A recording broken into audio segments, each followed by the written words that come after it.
അസ്സലാമു അലൈക്കും വറഹ്മത്തുള്ളാഹി വബറകാതുഹു. പ്രിയമുള്ളവരെ, ഈ കാലാവസ്ഥയൊക്കെ ചേഞ്ച് ആവാറുണ്ടല്ലോ. ഇന്നലത്തെ കാലാവസ്ഥയെ കൊള്ളണമെന്നില്ല ഇന്നത്തെ കാലാവസ്ഥ. റെഡ് അലർട്ട്, യെല്ലോ അലർട്ട് എന്നൊക്കെ പറഞ്ഞിട്ട് ഓരോ ദിവസവും കാലാവസ്ഥ ഇങ്ങനെ ചേഞ്ച് ആവുന്നതിനെ കുറിച്ചൊക്കെ നമ്മൾ കേൾക്കാറുണ്ട്. ഇതേപോലെ നമ്മുടെ ലൈഫും ഇങ്ങനെ ചേഞ്ച് ആയിക്കൊണ്ടേയിരിക്കും.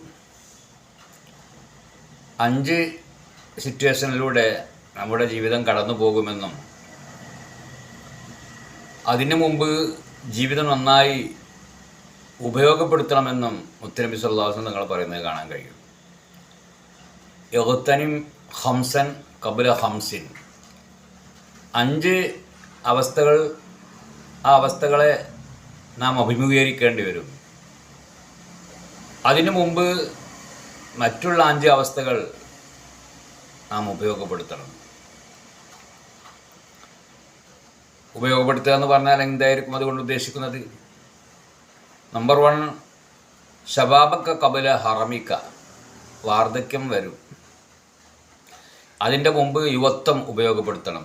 നമ്മുടെ ജീവിതത്തിലെ നട്ടുച്ചയാണ് യുവത്വം, വസന്തമാണ്, വസന്തകാലമാണ്. ആ കാലം ഉപയോഗപ്പെടുത്തണം. കബുല ഹറമിക്ക, വാർദ്ധക്യം വരുന്നതിന് മുമ്പ്. വാർദ്ധക്യം വന്നാൽ പിന്നെ നേരാമണ്ണം നടക്കാൻ കഴിഞ്ഞുകൊള്ളണമെന്നില്ല. മറ്റൊരാളുടെ ഹെൽപ്പ് വേണ്ടി വരും, ഊന്നുവടിയുടെ സഹായം വേണ്ടി വരും, വാക്കർ വേണ്ടി വരും. കാര്യങ്ങളൊക്കെ വിചാരിച്ച പോലെ വിചാരിച്ച സമയത്ത് ചെയ്യാൻ പറ്റില്ല, മറ്റൊരാളെ കാത്തിരിക്കണം. അവർ വരുന്നവർ വരെ വെയിറ്റ് ചെയ്യണം നമ്മൾ ആവശ്യം ചെയ്യാൻ വേണ്ടി. അപ്പോൾ അതിൻ്റെ മുമ്പ് തന്നെ നിൻ്റെ യുവത്വം ഉപയോഗപ്പെടുത്തിക്കോ എന്ന് പറഞ്ഞാൽ ഒരു ബീച്ചിൽ പോയി, പാർക്കിൽ പോയി എൻജോയ്മെൻറ്റിന് വേണ്ടിയല്ല പറഞ്ഞത്. പിന്നെയോ ആരാധനയ്ക്ക് വേണ്ടി, ഇബാദത്തിന് വേണ്ടി ഉപയോഗപ്പെടുത്തിക്കോ. ആ ഒരു കാലഘട്ടത്തിലേക്ക്, ആ ഒരവസ്ഥയിലേക്ക് എത്തിയതിന് ശേഷം പിന്നെ വേണ്ട പോലെ ഇബാദത്ത് ചെയ്യാനൊന്നും കഴിഞ്ഞോളണമെന്നില്ല. ഉദുണ്ടാക്കണമെങ്കിൽ മറ്റൊരാൾ സഹായിക്കേണ്ടി വരും. ഹജ്ജിന് പോകണമെങ്കിൽ, ഉംറക്ക് പോകണമെങ്കിലൊക്കെ മറ്റൊരാളുടെ ഹെൽപ്പ് വേണ്ടി വരും. ഇങ്ങനെ ഓരോ വിഭാഗത്തിനും മറ്റൊരാളെ ആശ്രയിക്കേണ്ട സാഹചര്യം വരും. അതിനു മുമ്പ് എൻ്റെ യുവത്വം നന്നായി ഉപയോഗപ്പെടുത്തിക്കോ. വസിഹത്തൊക്കെ കബല സഖമിക്ക.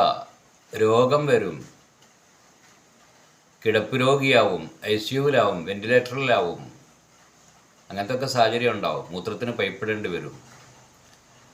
8ാം മാസത്തിലൊക്കെ പ്രസവിച്ച കുട്ടിക്ക് ICUവിൽ കിടത്തി വിസർജിക്കുകയൊക്കെ ചെയ്താൽ ശീലം നനച്ച് തുടച്ചു കൊടുക്കുന്നത് കാണാം. കുളിപ്പിക്കൊന്നുമില്ല. ഇതേപോലെ കിടപ്പ് രോഗിയായി കഴിഞ്ഞാൽ പിന്നെ ബന്ധുക്കൾ എന്താ ചെയ്യാന്നറിയോ? ബെഡിൽ തന്നെ ആയിരിക്കും എല്ലാം. കുളിപ്പിക്കാൻ പോലും കഴിയാത്തൊരവസ്ഥ. ശീലം നനച്ചിട്ട് ശരീരം തുടച്ച് തരുന്നൊരവസ്ഥയൊക്കെ ഉണ്ടാവും. വാർദ്ധക്യം നിന്നെ പിടിമുറുക്കും, എല്ലും തൊലിയുമാവും, ശരീരം ശുഷ്കിക്കും. ഇപ്പോഴത്തെ മസിൽ പവറില്ലേ, ഇപ്പോൾ ബോഡി ഫിറ്റല്ലേ. അതുകൊണ്ട് തന്നെ ആ ഒരു ഘട്ടത്തിലേക്ക് എത്തുന്നതിന് മുമ്പ് ആരോഗ്യം നന്നായിട്ട് ഉപയോഗപ്പെടുത്തിക്കോ.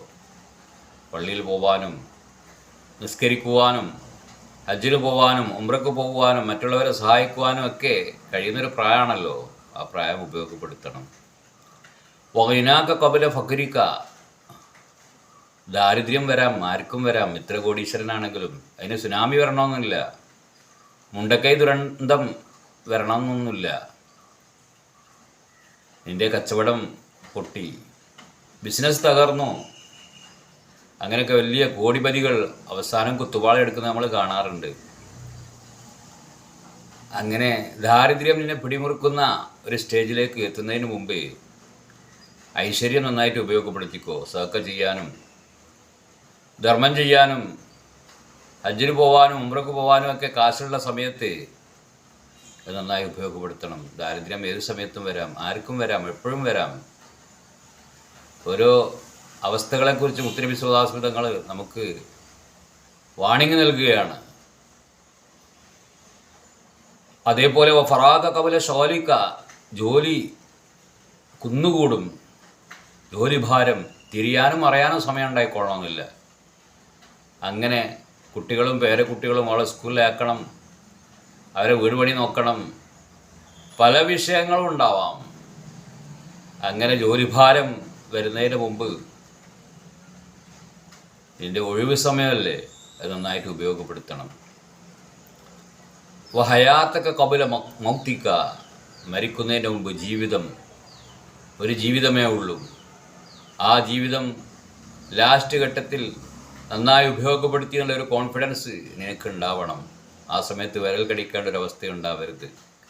ആയതുകൊണ്ട് തന്നെ വഹയാത്തൊക്കെ കബുല മൗത്തിക്ക, മരണത്തിൻ്റെ മുമ്പ് നിൻ്റെ ജീവിതം ഉപയോഗപ്പെടുത്തിക്ക മോനെ. നമുക്കത് പറയാൻ പറ്റുമോ? സ്വയം നാം നമ്മോട് ചോദിക്കേണ്ട ചോദ്യമാണ്. എൻ്റെ ജീവിതം ഇത്രയും പ്രായമെനിക്കായി, ഇത്രയും വയസ്സ് എനിക്കായി, ഈ വയസ്സ് മുഴുവനും ഞാൻ ഉപയോഗപ്പെടുത്തിയിട്ടുണ്ട്, ഒരു നിമിഷം പോലും എനിക്ക് പാഴായിട്ടില്ല, നഷ്ടപ്പെട്ടിട്ടില്ല എന്ന് ധൈര്യസമേതം പറയാൻ നമുക്ക് സാധിക്കുമോ?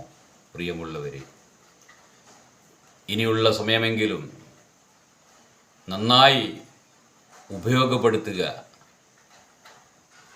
അതിന് അല്ലാഹു സുബ്ഹാനഹു വ തആല അനുഗ്രഹിക്കുമാറാവട്ടെ. ആമീൻ ബിറഹ്മതിക യാ അർഹമർ റഹീമീൻ.